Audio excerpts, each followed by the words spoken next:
This is Takeover Radio 103.2. It's National Mental Health Awareness Week this week, running from the 18th to the 24th of May. And of course, at the moment with the COVID-19 crisis, mental health is a hot topic. And on the line now, I should have leading psychotherapist Mark Newey, who's on a mission to transform the nation's mental health and support those suffering with stress. Mark, can you tell us more about your mission?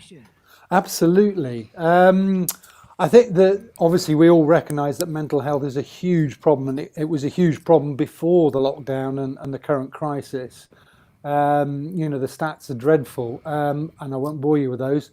The problem, of course, now is they're likely to be even worse.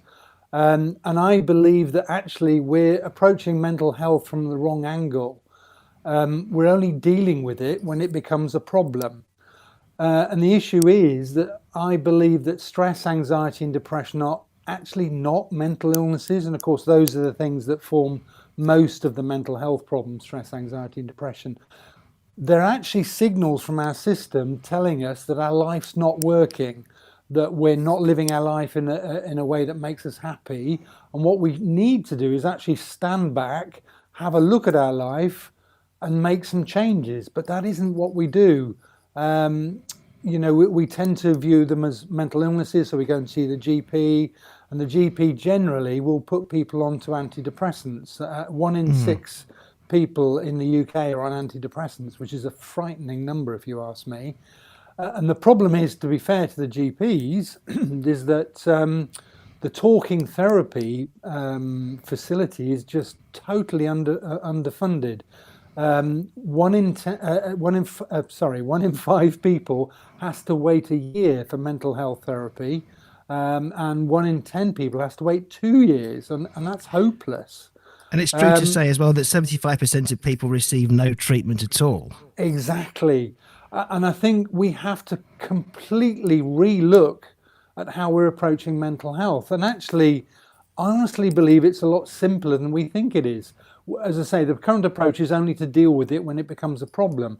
But actually, if we were proactive, if we were actually educated, taught how our mind works, how we create our reality on a second-by-second basis, how we create and why we create the stress, anxiety and depression, because we're supposed to get them. We are supposed to get stress, anxiety and depression. Yeah, it's all part of the body's natural function, isn't it? And the mind's natural function. Absolutely right. So it's what we do is we try to ignore it, we try to manage it, we try to avoid the things that make us stressed or anxious, and of course none of that actually works. And the principal problem actually is that, and I don't know how many of your listeners are actually familiar with this, but 91% of our mind, so 91% of how we create our reality on a moment-by-moment basis is actually unconscious. And how much do we know about our unconscious? Not a lot. I'm going to guess you're going to say not a lot there. Yeah, exactly. And the problem is we've got all of these sort of unconscious programs running along in the background that we're not really aware that they're there, and certainly not aware how they're actually affecting how we create our reality. And the biggest problem I think we have today is actually around self-esteem. It's actually the very little research has actually been done on self-esteem, and self-esteem is actually just being comfortable in your own skin. Now, why do you think that low self-esteem is such a big problem? Well, it's definitely been massively worsened by social media. I mean, social media is, we're constantly checking what other people think about us, and this is the actual problem with self-esteem. We're actually brought up to worry about what people think about us. And actually, when you think about it, how many people in our life does it actually matter what they think about us? And when I ask people, I actually ask for an answer. Most people will say somewhere between 6 and 10 seems to be the average answer, i.e. it's our immediate family and our mates. And yeah, because with social media, you kind of get the feeling that people post sometimes just to get a reaction, just to get a like. Absolutely. And of course, what we're doing with social media, we're all this. I'm even guilty of doing it myself, and I know this stuff.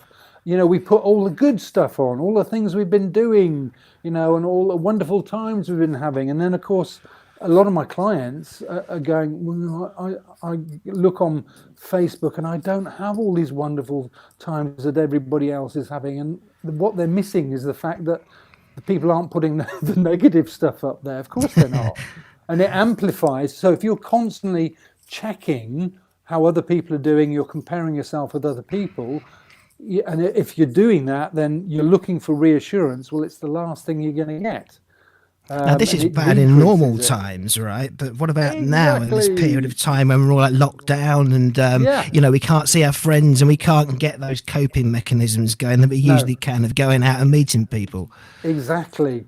And actually, people are always asking me, what's your advice around mental health? What do I do, if I can't go and see a therapist, for example? And the answer is just talk about it. We have this massive stigma. And we're not alone, the UK is not alone. We have a massive stigma around mental health. And yet, 1 in 6 people in any 1 week are struggling with stress, anxiety and depression. 1 in 6. And that's, wow. If I'm honest, that's a government stat. And I think it underestimates it vastly. I was about to say, do you believe it? It's a government stat. Do you actually believe the stat? I'm afraid not. I'm not a born cynic, but on mental health, I'm afraid I am. We all know somebody whose life is falling apart. Literally, we all do. It's more than 1 in 6. In fact, 1 in 6, by the way, people are on antidepressants. That's a horrendous number. That's getting towards a state of being almost the usual thing, isn't it? 1 in 6. It is, and one of the worries, and that's not having a go at the GPs, by the way. I mean, they do an incredible job, GPs by and large. The staggering thing is that 13% of 13, that is, by the way, 13% of the NHS budget goes on mental health, and yet 90% of doctors' visits, GPs' visits, are stress related. And there's just a complete lack of funding when it comes to mental health, which again I think is why mental wellness education is actually us understanding how we're creating the problems and doing something about it. And part of that, by the way, is talking to people. So, and it's always worthwhile choosing somebody you trust, obviously. Somebody who's not going to judge you. Somebody's not, a really good mate is not going to judge you. Now, the problem with mates is the temptation is for the mate to give advice.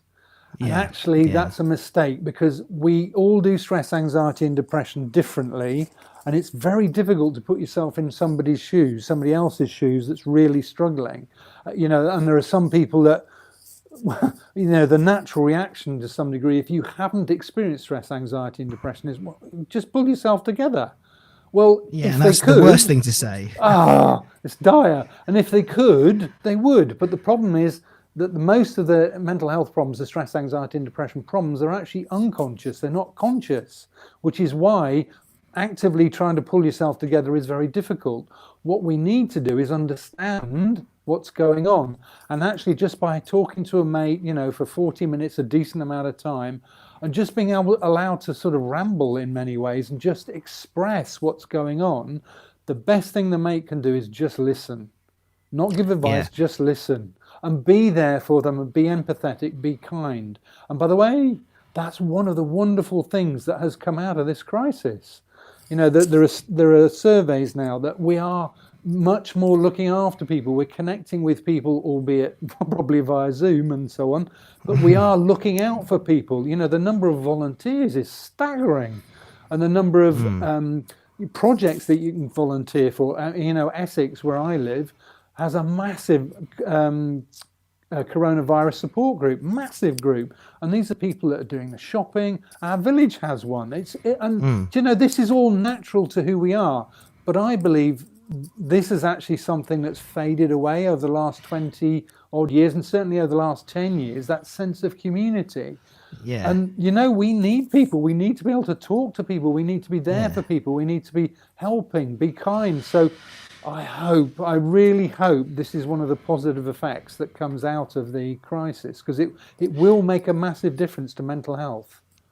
Now, there's a certain onus as well about helping yourself in a situation like this. Maybe you haven't got the support network, you can't find someone to listen to, or even if you can still help yourself. And you can help with people helping themselves, right, Mark? Yes, absolutely. And that principally is what the mental wellness education is about. And so for this week, for National Mental Health Awareness Week, I've actually launched a 12-week program online, and it's completely free. So anybody is very welcome to pile straight in. So it's for the next 12 weeks, and each week there'll be a video which will do some teaching. And then there'll be workbooks so that somebody, that goes on can actually make the learning relevant to their own situation. Some of them will have audio guidebooks and so on. And there are also facilities up there already to help you. So there are guided meditation sessions, that are just 5 or 10 minute sessions that will actually help lift people if they just listen to them. So the first week is just an introduction. The second week, which I think for most people is very important, is actually all about anxiety. So it's about understanding anxiety and what to do with it, because like we said earlier, we're supposed to get it.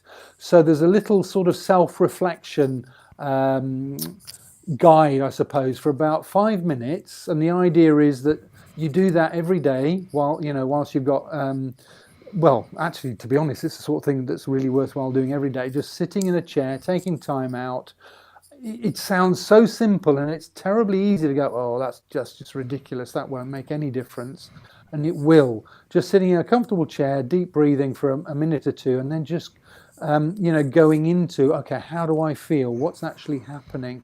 And because at the end of the day, we have to accept the anxiety, because it's there and it should be there. And by accepting it, listening to it, then we can go out into our lives and make some changes so the anxiety is doing what it was supposed to in the first place.